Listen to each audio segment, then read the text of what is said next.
मौर्य ने थामा बीजेपी का दामन, हाथी छोड़ कमल पर हुए सवार। क्या 8% मौर्य और कुशवाहा पर है अमित शाह की नजर, या बागियों को शामिल कर बीजेपी करना चाहती है यूपी फतह?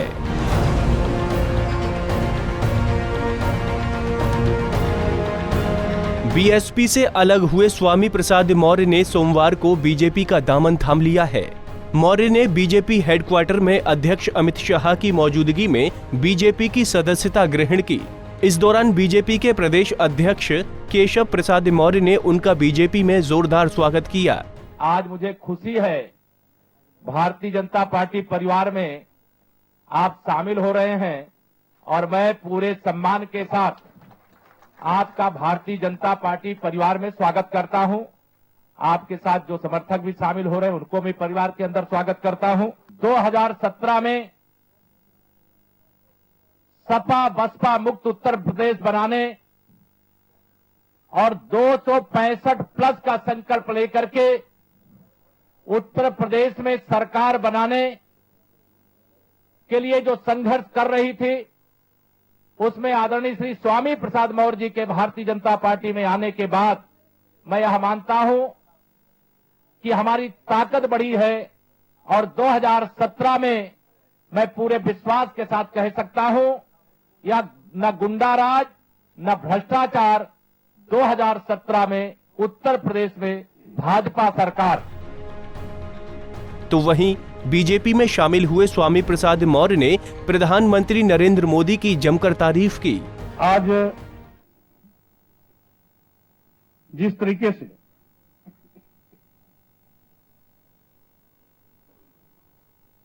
इस देश के प्रधानमंत्री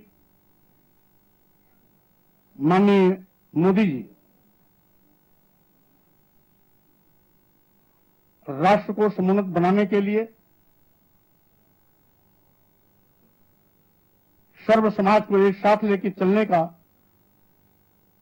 ऐतिहासिक पहल कर रहे हैं, वो कहीं ना कहीं भारतीय जनता पार्टी में आने के लिए मुझे प्रभावित किया है। जब मैंने देखा कि अब बाबा साहब डॉक्टर अंबेडकर का मिशन बेचा जा रहा है, मानवर कांशीराम जी के विचारों की हत्या हो रही है, बहुजन समाज पार्टी राजनीतिक पार्टी न होकर के केवल औद्योगिक घराना बन गया है, यहां तक कि टिकटों को बेच करके लोकतंत्र की हत्या का प्रयास किया जा रहा है, जो न केवल बाबा साहब का अपमान है, मानवर कांशीराम का अपमान है, बल्कि भारतीय संविधान का भी अपमान है, और साथ ही साथ जो लोकतंत्र है उसका भी कहीं न कहीं ये घोर अपमान है। और यहां तक कि अगर लोकतंत्र की हत्या कह दिया जाए तो भी अत्युक्ति नहीं होगी।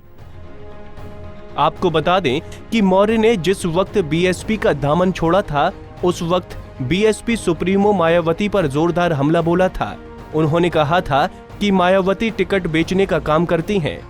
माननीय बहन जी उसके ठीक होने वाले पंचायत चुनाव में सदस्य जिला पंचायतों से भी 5 लाख 10 लाख का मानक आधार तय करके पोलिंग बूथ, सेक्टर और विधानसभा के कार्यकर्ताओं तक को उन्होंने बिना पैसे की टिकट नहीं दिया। नतीजा यह हुआ कि जो भी पैसे के बिना पर टिकट पाए थे वो सारे प्रत्याशी हारे। आइए एक नजर डालते हैं स्वामी प्रसाद मौर्य के राजनीतिक सफर पर। मौर्य अक्टूबर 1996 से मार्च 2002 तक विधायक रहे।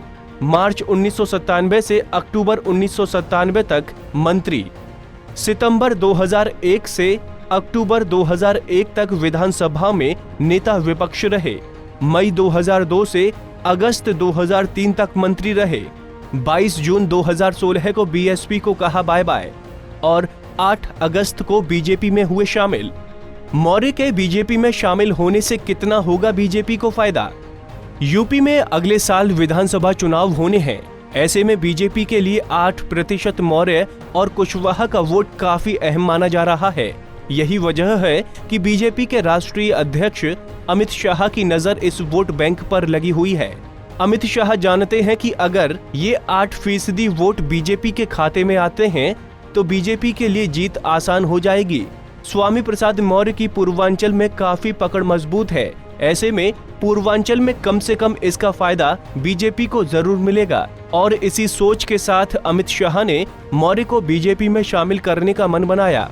अगर ये नहीं है तो क्या अन्य विधानसभा चुनाव की तरह इस बार भी यूपी में बीजेपी बाकी दलों के बागियों के सहारे फतेह करने की कोशिश में है? Bureau report, Punjab Kesari TV.